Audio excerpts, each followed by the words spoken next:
Deferred, Fed couples, and agency match, all on today's Fednobabble. This is Fednobabble, where Kevin and Cassie make federal retirement benefits understandable for humans like you. These two don't hold back as they answer questions from the Fed Pilot workshops and webinars, or from questions submitted by you at fednobabble.com.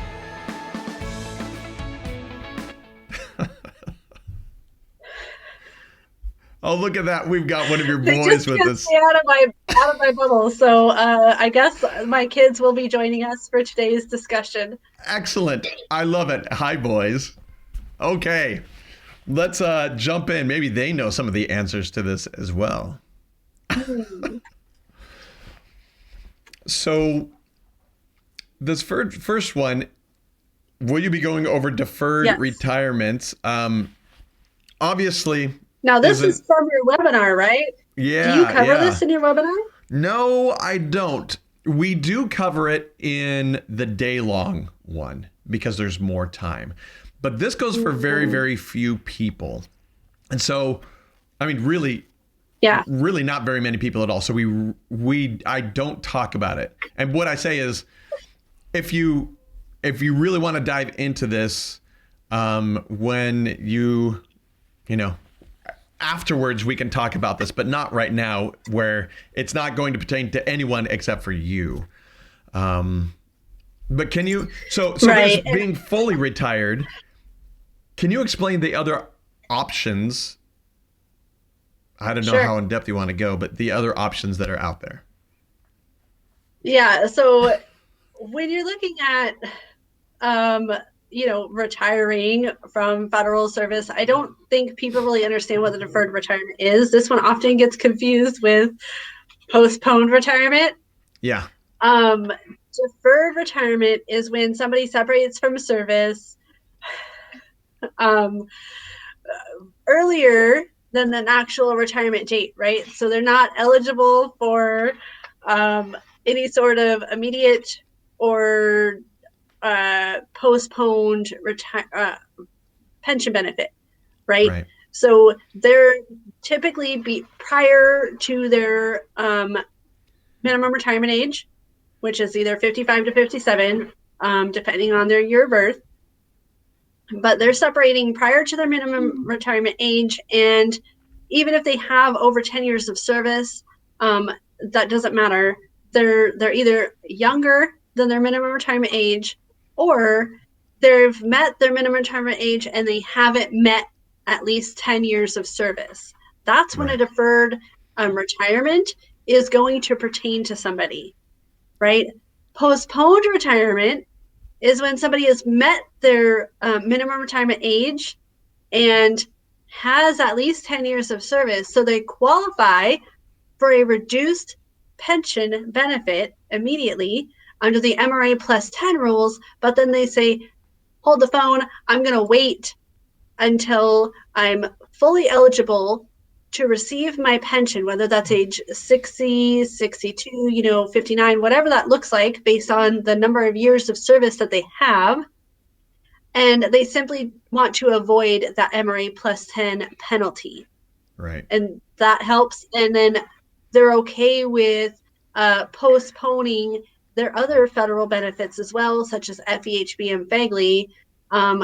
But if they do that, separating under an MRA plus 10 pension, they're not going to receive the SRS or the special retirement supplement anyways, whether they take the immediate pension or the postponed pension.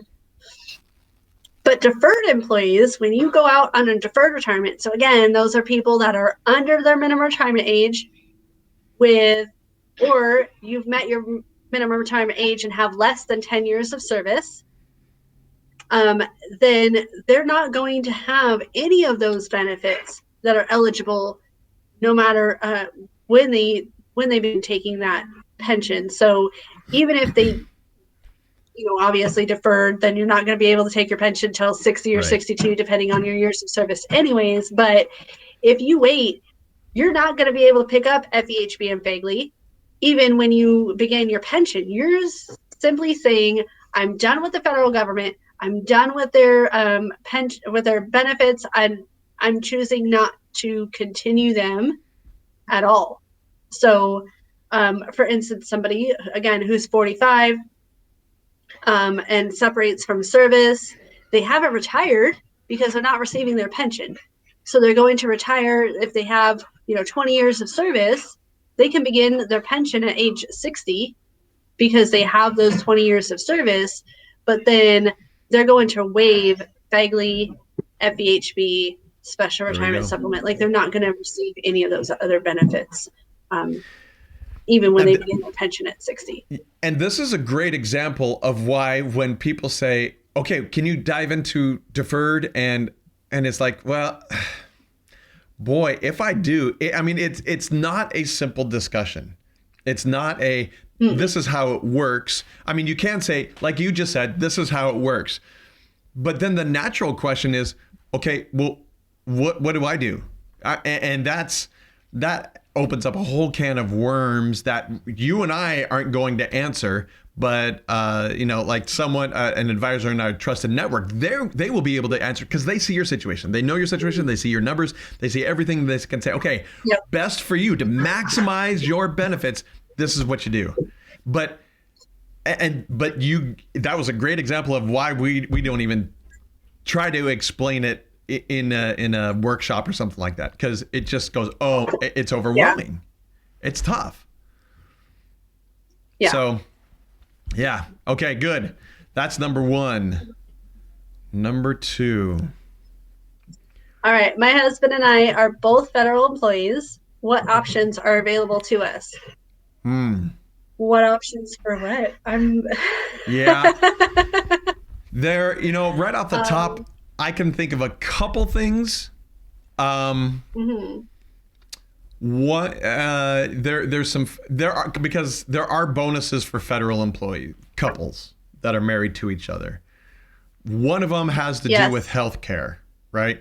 So with healthcare, some things with that is that as long as you both are in the FEHB plan when you retire, then if one dies, that doesn't mean that the other one doesn't get FEHB anymore.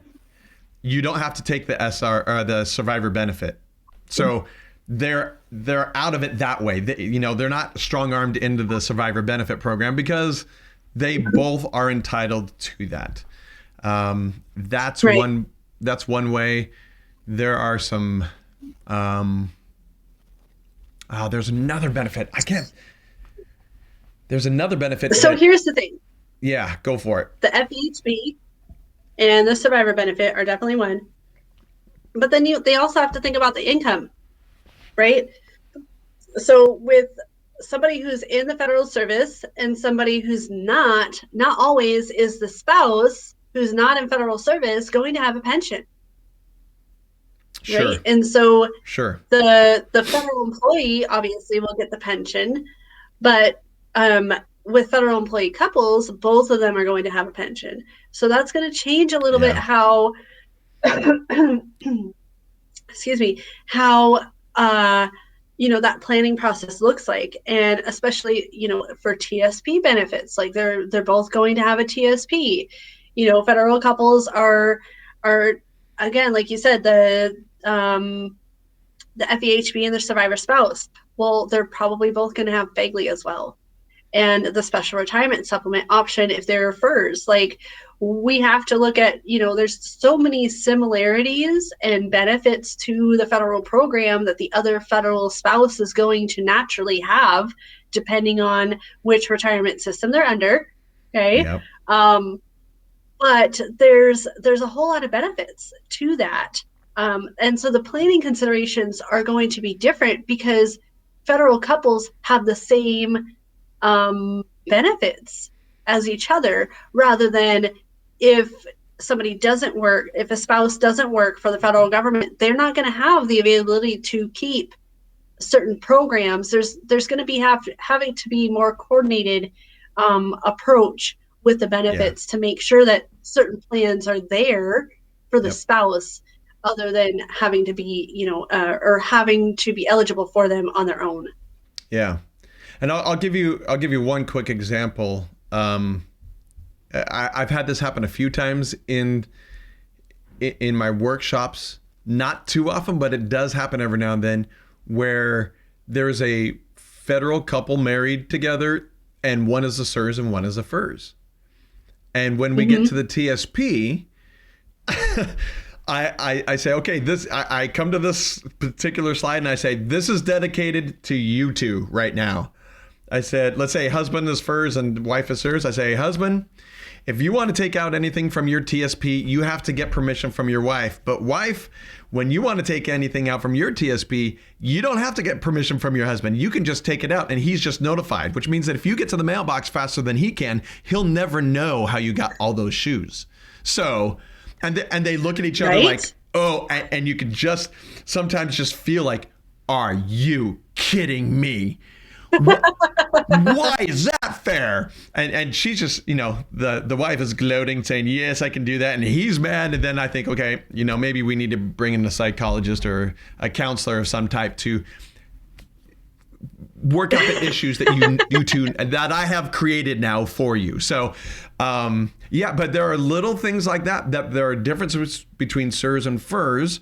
Sometimes a lot of times they play really well together and can give you some bonuses, but there are times like that when they don't play very well together anymore. Yeah, so it's kind of like Social Security, right? If you have a CSRS employee and a FERS employee, CSRS is going to not have Social Security, but they're going to have a higher pension. FERS is going to have maybe a lower pension, but then they get the Social Security. But the CSRS employee cannot get the spousal, or most of the time, I should say, is not going to be eligible for the spousal benefit under Social Security because of the government pension offset. And, and so there's, even though the CSRS can have whatever freedom they have with the TSP by not notifying their spouse or getting consent or anything to withdraw their money, well, the FERS employee, they're going to have other benefits too. Yep. It's all over the place. So, it gets so confusing. It depends on, to answer this question, it depends on which system those federal employee couples are under as for what their options that are available, because they're going to be different if you have a CSRS and a FERS as opposed to a FERS and a FERS, or a CSRS and a CSRS. And so that's why getting in touch with somebody who can help them kind of figure out what the differences are or what options are available to them based on their retirement system is going to be key. Yeah. How do you maximize this? How do you put all the rules just in line and keep as much of your own money as possible? That's the key right there. How do I keep as much of my own money as possible? Maybe not give it to your spouse? What was that again? I said, do you mean not keep it, or not not give it to your spouse? No, that's not what I mean. That's that's not what I was talking about, but that could be too. Right. Okay, let's go on to the next question. All right. Does the agency match contributions count towards the $19,500 max contribution? Nope. Period. Done. Okay. I have another question. Okay, that was easy, right? I know we only have a few minutes here, and I thought that would be perfect for that. But I want to ask another question in here that I'm pretty confident I know the answer to, but I may be wrong in this.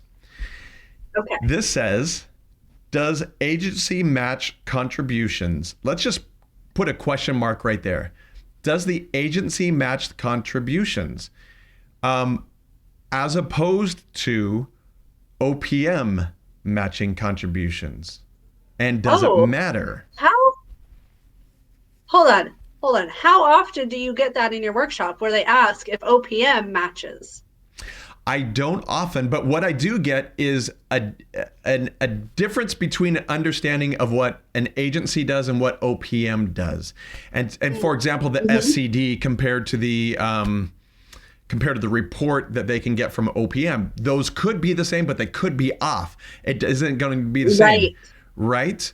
OPM says, OPM has an MRA, and then they have, we can take advantage of when someone is going to retire and make it the last day of the month to maximize the amount of money that they have. But If you're a law enforcement officer, then it's actually up to the agency if you hit your maximum retirement age as to when best to I mean, so sometimes we have to look at what OPM says. Sometimes we have to look at what the agency says. And so I was just thinking here, I think it's OPM, isn't it? Let me back up and talk about that. So OPM is pretty much for advice while you're a federal employee, and they handle more of the retirement stuff. Right. And the laws and the regulations with the federal government. Right. But so no, they don't have anything to do with the contributions to TSP or anything. The agency or OPM? The OPM. Okay. The Office of Personnel Management Right. is simply to manage those things, right? Now, the agency is the HR department or the agency that you work for, okay? And they're going to have more specific information. Now, I see this in benefit reports, right? Where somebody's like, well, I got this estimate from OPM, but then I got this estimate from the agency. Well, OPM is going to take into consideration more of what the agency is, because the agency doesn't have everything that OPM does, or vice versa. Mm-hmm. Right? Mm-hmm. Mm-hmm. So, for instance, if somebody has submitted the certified summary of service, the agency has all of that record of somebody's service history. OPM may not have that service history, and they're going to give you the information based on what you have, Right. what your retirement SCD is, whether, so they're going to calculate the pension based on all of that information. They're not going to they're not going to be the HR department that can run different scenarios and provide different reports to you based on if you buy back your military service or something like that, right? They're not always going to have the part-time proration factor, because they may not have all of those. And so I think people get this confused often, where submitting the retirement application, for instance, they think, oh, well, I'm going to send that into OPM. Well, before you do that, there's some things that your agency has to do first. And so you actually submit your retirement application package to your agency so they can get together the other documents that need to be included in the package and then send it off to OPM. And that's what that process looks like. And when you separate agency and OPM, people are like, oh, I didn't realize that that's how that worked. Right. Well, yeah, they're two separate. Yeah.